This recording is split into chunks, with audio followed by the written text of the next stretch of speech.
जय हिंद सभी को। मेरा नाम है दीपक त्रिपाठी और मैं आप सभी का स्वागत करता हूं ETS. ETS means enjoy the subject. पिछली क्लास में हमने देखा कि फ्रांस में अभी तक क्या-क्या घटनाएं होती हैं। फ्रांस में अब राजा को उसकी पावर से हटा दिया गया है। अब फ्रांस एक कॉन्स्टिट्यूशन मोनार्की बन चुका है, यानी कि फ्रांस में राजा तो है लेकिन एक नेशनल असेंबली भी है जो राजा और उसके मंत्रियों को कंट्रोल करेगी। आज की क्लास में हम इसके आगे का देखने वाले हैं, फ्रांस में जो भी घटनाक्रम हुआ था। तो हमारी जो आज की क्लास है वो स्टार्ट होगी। French abolish monarchy and become Republic.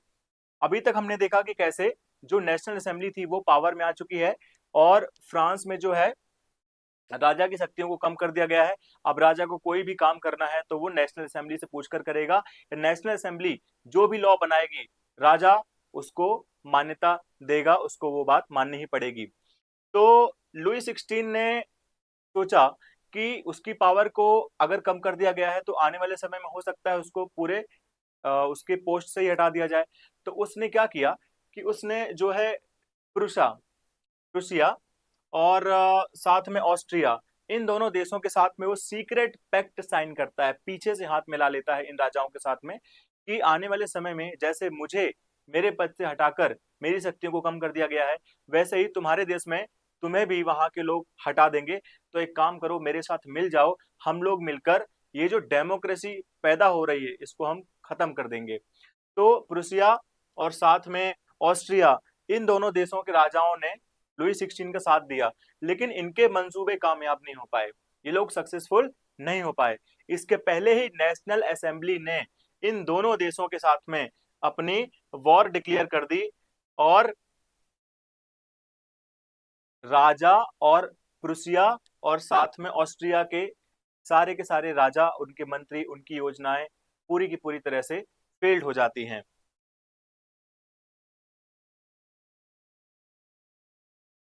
Thousands of volunteers, बहुत सारे हजारों वॉलेंटियर्स, जब ये वॉर चल रही थी वो एकदम जोश में आ जाते हैं, अपने देश के लिए, अपने फ्रांस के लिए लड़ने और मरने को तैयार हो जाते हैं। क्योंकि इसके पहले जो फ्रांस में सिचुएशंस बन रही थी वो इतनी खराब थी, लोग इतनी मिजरेबल जिंदगी जी रहे थे, इतनी बेकार जिंदगी जी रहे थे कि उनके पास ना खाने को था, ना रहने को था, ना कोई जॉब्स थी। तो लोगों के मन में एक उम्मीद थी कि एक नया फ्रांस बनेगा और फ्रांस अब पूरा एक्सपांड कर रहा था। तो जो नए इलाके फ्रांस के कब्जे में आएंगे वो अल्टीमेटली लास्ट में लोगों के पास में ही आने वाले थे। तो लोगों को एक उम्मीद थी कि अब उनकी जिंदगी बेहतर हो जाएगी। तो बहुत सारे लोग इस वॉर में बढ़ चढ़कर हिस्सा लेते हैं।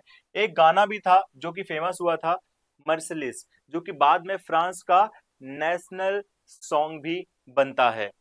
ये गाना बहुत सारे लोग खुशी खुशी गाते हुए चलते थे। अब क्या होता है कि इस नेशनल असेंबली ने, जिसने अभी अभी वॉर डिक्लेयर की थी, उसने कुछ और भी बड़े फैसले लिए थे। जैसे कि उसमें एक बड़ा फैसला था 1791 का, जो है एक राइट जो कि सिर्फ रिचर सेक्शन को दिया गया था, वोटिंग राइट्स। इसके पहले क्या था, रॉबेस्पियर के दौरान जो उसका जो शासनकाल था उसमें कुछ चेंजेस हुए थे, वो हम देखेंगे। तो अभी जो है वो सिर्फ रिचर सेक्शन को ही वोटिंग राइट्स दिया गया था। इसके साथ ही एक और बहुत बड़ी घटना होती है। अब लोगों को लगता है नेशनल असेंबली के कि राजा का कोई रिलेवेंस नहीं रह गया है, राजा अब सिर्फ नाम का राजा है, इसका कोई काम नहीं है देश में, ये हमारे लिए बोझ बन चुका है। तो लोगों ने राजा के महल के ऊपर हमला कर दिया और उसके पूरे पैलेस को घेर लिया, उसके सारे गार्ड्स को मार डाला और राजा को अपने कब्जे में ले लेते हैं। वो लोग राजा को बंदी बना के रखते हैं कई महीनों तक। और लास्ट में क्या होता है, लुई 16 और उसकी वाइफ मैरी एंटोनियोट को फांसी पे, यानी कि उनको भी वही सजा दी जाती है जो राजा एक समय पे दूसरों को देता था। इनको भी सार्वजनिक रूप से फांसी, एक को फांसी दी जाती है और दूसरे को गिलोटिन पे चढ़ाया जाता है। यहां पर हम देखते हैं कि कैसे फ्रांस अब पूरी तरह से राजा की गुलामी से मुक्त हो जाता है और फ्रांस अब बनता है रिपब्लिक कंट्री, एक तरह से ऐसा देश जहां पर राजा का अब नाम और निशान नहीं है। आगे देखते हैं द रेन ऑफ टेरर। अब जो कि फ्रांस है अब पूरा रिपब्लिक बन चुका है, अब राजा पूरी तरह से खत्म हो चुका है। लेकिन फ्रांस में क्या होता है कि ज्यादातर जो 90% जनसंख्या थी, 98% जनसंख्या थी, वो थर्ड स्टेट से थी, बहुत ज्यादा गरीब थी। उनके पास वोटिंग राइट्स नहीं थे, उनके पास पॉलिटिकल राइट्स नहीं थे। तो वो लोग अपने राइट्स की डिमांड करते हैं। इसके लिए वो कुछ क्लब्स में जाना शुरू कर देते हैं। उसमें से एक सबसे फेमस क्लब था जैकोबिन क्लब। जैकोबिन क्लब में एक व्यक्ति था जो बहुत समझदार था, जो पहले एक लॉयर रह चुका था और अब पॉलिटिकल एक्टिविस्ट था। उसका नाम था मैक्सिमिलियन रॉबेस्पियर। वो जैकोबिन क्लब का नेता बनता है और उसने लोगों को सपने दिखाए। सपने क्या थे कि अगर तुम लोग मुझे सपोर्ट करोगे तो एक दिन मैं फ्रांस की किस्मत और तुम्हारी किस्मत बदल दूंगा। तुम्हें अभी जो पॉलिटिकल राइट्स नहीं है, तुम्हें डेमोक्रेटिक राइट्स नहीं है, तुम्हें वोटिंग राइट्स नहीं है गरीबों को, मैं तुम्हें ये सब दूंगा। चारों तरफ इक्वेलिटी होगी, तुम्हें फ्रीडम दूंगा। ऐसे ऐसे उन्होंने सपने दिखाए और तब जाकर लोगों ने उसका सपोर्ट कर दिया। और बहुत ज्यादा सपोर्ट थर्ड स्टेट का जब उसको मिल गया तो रॉबेस्पियर पूरे एक साल तक के लिए फ्रांस का एक डिक्टेटर बन जाता है। इस एक साल के पीरियड को हम कहते हैं द रेन ऑफ टेरर। इस एक साल में वो करता क्या है, वो कुछ चेंजेस करता है। क्या चेंजेस करता है, जैसे कि उसके जितने भी विरोधी थे, जितने भी अपोजिशन लीडर थे, उनको वो जेल में डाल देता है, उनको वो गिलोटीन में चढ़ा देता है। जैसे कि जो क्लर्गी से बिलोंग करते थे लोग या जो नोबेलिटी से बिलोंग करते थे लोग, उनसे वो नफरत करता था क्योंकि उन लोगों ने सालों सालों तक गरीबों पर अत्याचार किया था। तो ऐसे लोगों को वो गिलोटीन पे चढ़ाता है। गिलोटीन एक ऐसी मशीन है जो डॉक्टर गिलोटी ने बनाई थी, जो कि एक ब्लेड है और उसके नीचे आदमी को या किसी को भी लिटाया जाता है और एक खांचा होता है गले के साइज का और उसको वहां पर रखा जाता है और ऊपर से ब्लेड गिरता है और आदमी का काम तमाम हो जाता है। तो इस तरह से रॉबेस्फेयर ने एक साल के अंदर लगभग 17,000 से लेकर 30,000 तक, ऐसा अनुमान है कि इतने सारे लोगों को एक साल में गिलोटीन पे चढ़ाया था। इसके अलावा उसने और क्या क्या चेंजेस किए थे, उसने चर्चेस को बंद कर दिए थे, उसने जो राजाओं के महल वगैरह थे उनको शट डाउन करके वहां पे गवर्नमेंट ऑफिसेस बना दिए थे। इसके अलावा उसने इक्वेलिटी लाने के लिए जो पहले बड़े लोगों को, एरिस्टोक्रेट टाइप के लोगों को सर और मैडम कह के बुलाया जाता था, अब उसने कहा कि अब किसी को सर और मैडम नहीं बोला जाएगा, अब हर किसी को नागरिक बोला जाएगा, सिटीजन बोला जाएगा। इसके अलावा जो सफेद मैदा होता है, उसने बोला कि अब से हर कोई इसका सेवन नहीं करेगा, इसको कोई यूज नहीं करेगा। अब से सभी लोग इक्वेलिटी ब्रेड, एक टाइप की रोटी, गेहूं की रोटी या दूसरे अनाजों की रोटी, वो खाई जाएगी। तो ये कुछ इसके बदलाव थे। इसके अलावा इसने इतने इतनी कड़ाई से, इतनी हार्श, इतनी मतलब कि इसकी जो पॉलिसीज थी वो इतनी टफ थी कि इसके खुद के लोग, ना सिर्फ आम जनता बल्कि इसके खुद के लोग जो इसको सपोर्ट करते थे, जो इसकी ही पार्टी के लोग थे, जिसने इसको इस मुकाम तक पहुंचाया था, वो लोग भी इससे परेशान हो जाते हैं।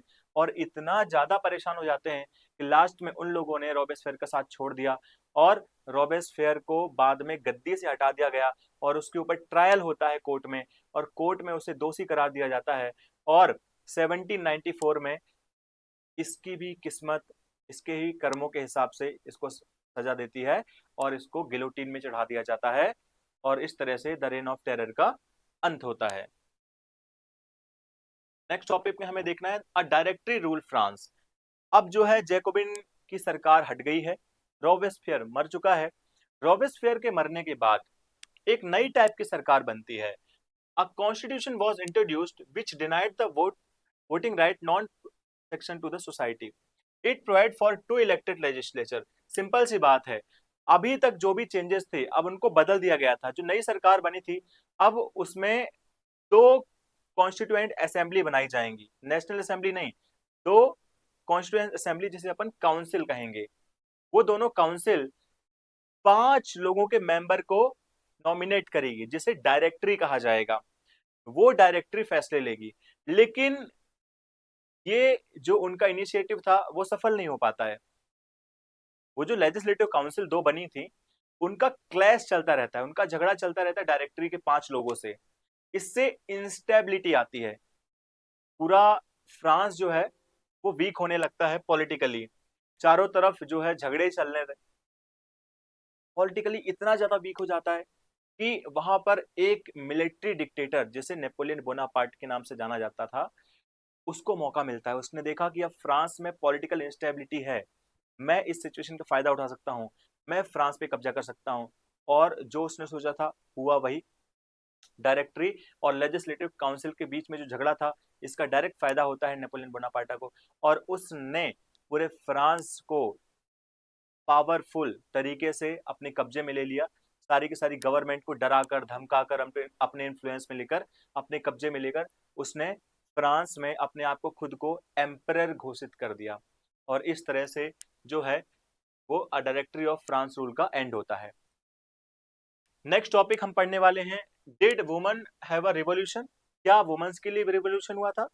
जब फ्रांस का रिवॉल्यूशन चल रहा था तो वुमेन्स को लगा था कि जब फ्रांस में रिवॉल्यूशन हो जाएगा तो हमारे लिए भी बहुत सारे चेंजेस किए जाएंगे, हमारी जिंदगी भी बेहतर बनेगी। लेकिन क्या ऐसा हुआ? बिल्कुल भी नहीं हुआ। फ्रांस की क्रांति के बाद ज्यादातर जो राइट्स थे वो आदमियों को मिले थे, वुमेन्स को नहीं मिले थे। इसमें से सबसे मेन राइट था political right, right to vote और इलेक्शन लड़ने का अधिकार, जो सिर्फ और सिर्फ आदमियों को दिया गया था, रिचर सेक्शन को दिया गया था, जो 25 साल से उम्र के ज्यादा के लोग थे उनको दिया गया था। और वुमेन्स को ये सारे राइट्स नहीं दिए गए थे। वुमेन्स की उस समय सिचुएशन वैसे ही बहुत दयनीय थी, बहुत ज्यादा खराब थी। ज्यादातर जो वुमेन्स है वो अपने घर का भी काम करती थी, बाहर का भी काम करना पड़ता था उनको, दूसरों के घरों पर भी काम करते थे। उनकी लाइफ बहुत ज्यादा मिजरेबल थी।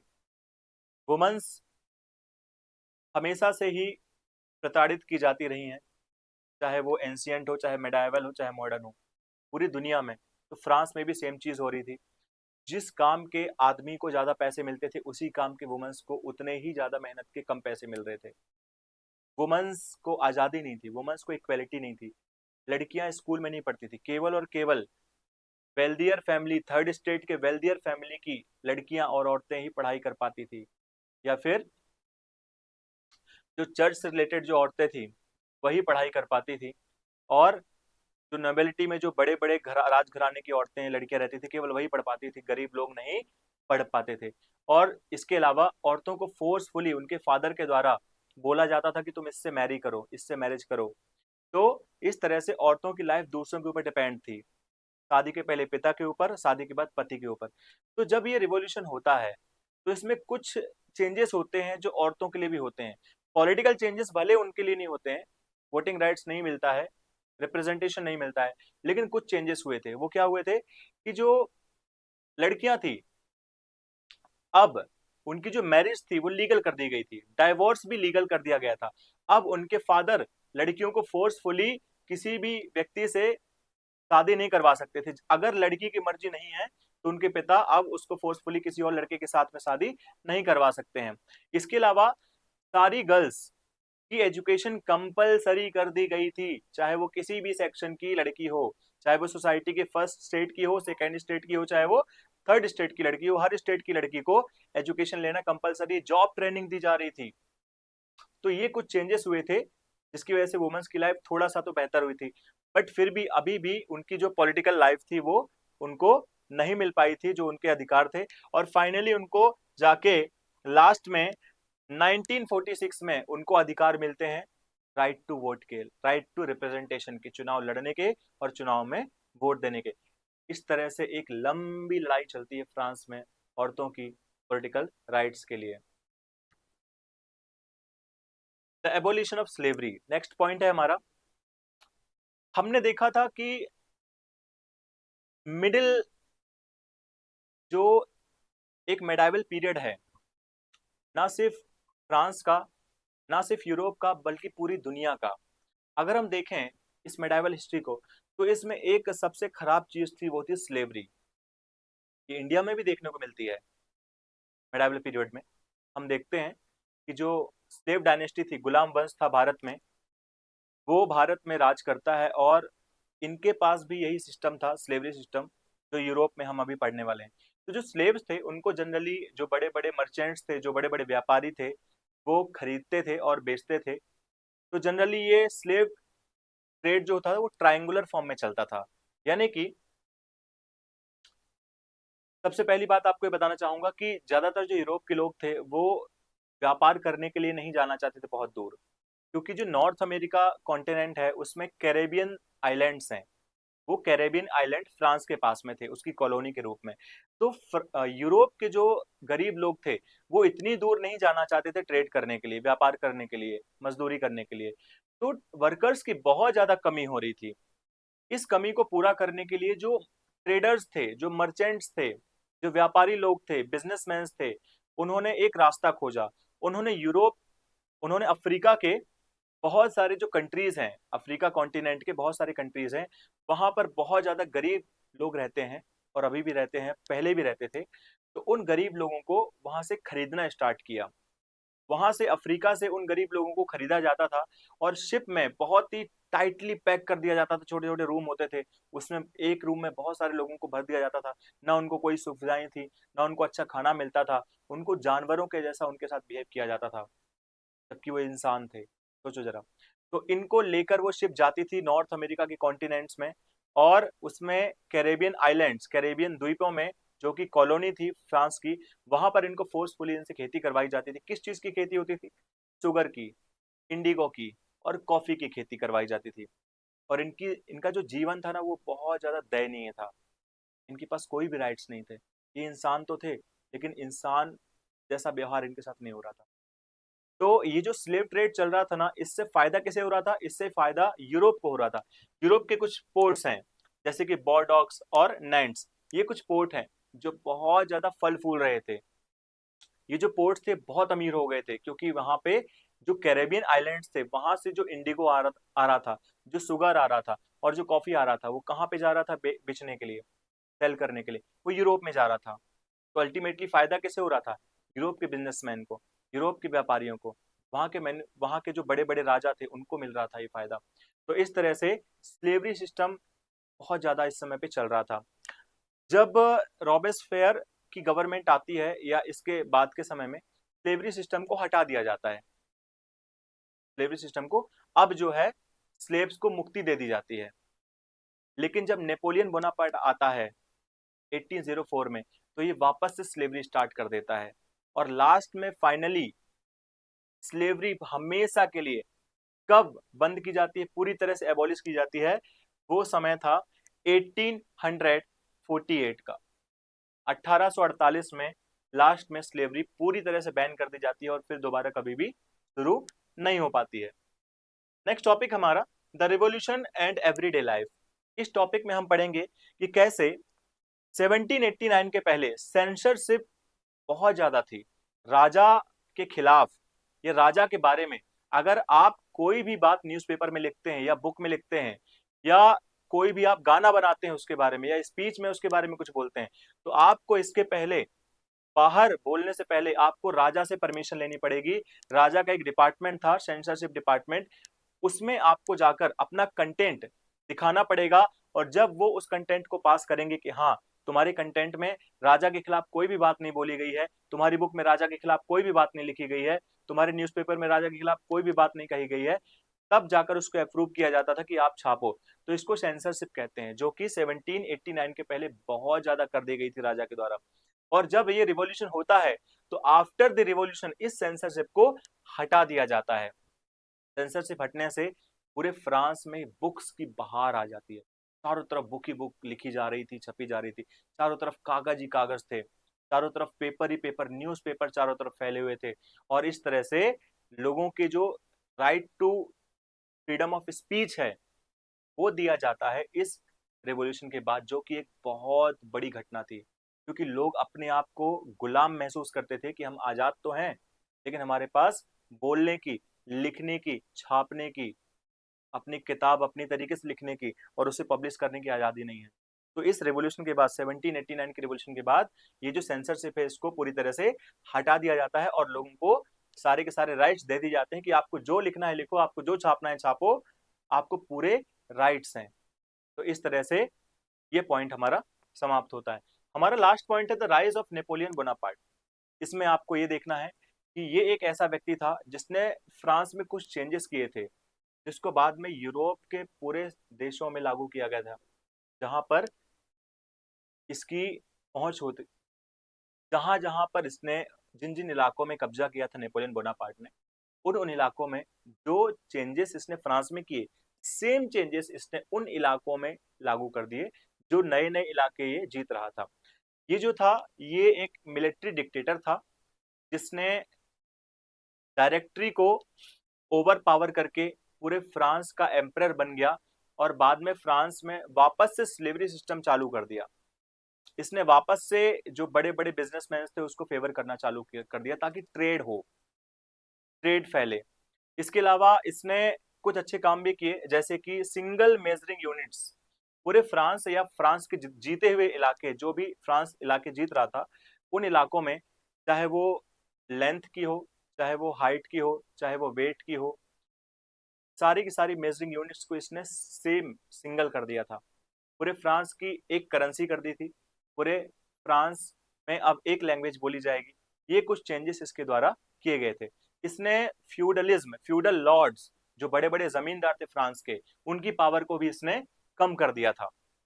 तो बेसिकली इसने कुछ अच्छे काम भी किए थे, लेकिन एक काम इसने बहुत गलत किया, वो ये था कि इसने लोगों को प्रॉमिस किया था कि जब हम आपके यहाँ के राजाओं को हटाएंगे तो हम आपको फ्रीडम देंगे, हम आपको इक्वेलिटी देंगे, हम आपको डेमोक्रेसी देंगे। लेकिन इसने ऐसा कुछ भी नहीं किया। जो जो इलाके ये जीत रहा था उन इलाकों में इसने अपने फैमिली मेंबर्स को एज अ हेड के रूप में बिठा दिया कि आप यहाँ पे राज करो, जिससे लोगों को लगा कि हमने तो सोचा था कि ये हमारा एक, हमारे लिए एक देवदूत, यानी कि जैसा कि भगवान के द्वारा भेजा गया एक अच्छा बंदा जो हमारे लिए अच्छा काम करेगा, हमें आजादी दिलाएगा, लेकिन ये तो हमारे लिए एकदम उल्टा कर रहा है।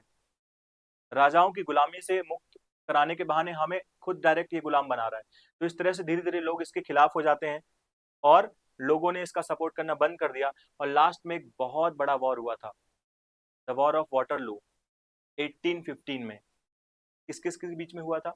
ये हुआ था नेपोलियन, जो कि फ्रांस को रिप्रेजेंट कर रहा था, और दूसरी तरफ था ग्रेट ब्रिटेन। इसके अलावा रसिया भी था, रूसा था, इसके अलावा कुछ और छोटे मोटे देश थे। तो ये वॉर जो है बहुत बड़ा वॉर था, जिसमें कि नेपोलियन हार जाता है और इस तरह से नेपोलियन का अंत हो जाता है। और फ्रांस में वापस, after the death of Napoleon in the war of Waterloo in 1815, France और फ्रांस के जीते हुए इलाकों में वापस से बर्बन डायनेस्टी, जो कि के पहले जो लुई 16 की डायनेस्टी थी, वो वापस से पावर में आ जाती है। और 1815 के बाद वापस से फ्रांस में वही सब चीज़ें स्टार्ट हो जाती हैं जो लुई 16 के टाइम पे थी। तो ये जो चैप्टर है फ्रेंड्स, ये समाप्त होता है। और मुझे उम्मीद है कि हमने इस चैप्टर को बहुत अच्छे से पढ़ा होगा और आप सबको एक एक पॉइंट जो मैंने समझाए हैं आपको समझ में आए होंगे। आप सबको मैं अब अलविदा कहना चाहूँगा। मिलते हैं हमारी अगली क्लास में, तब तक के लिए जय हिंद, थैंक यू।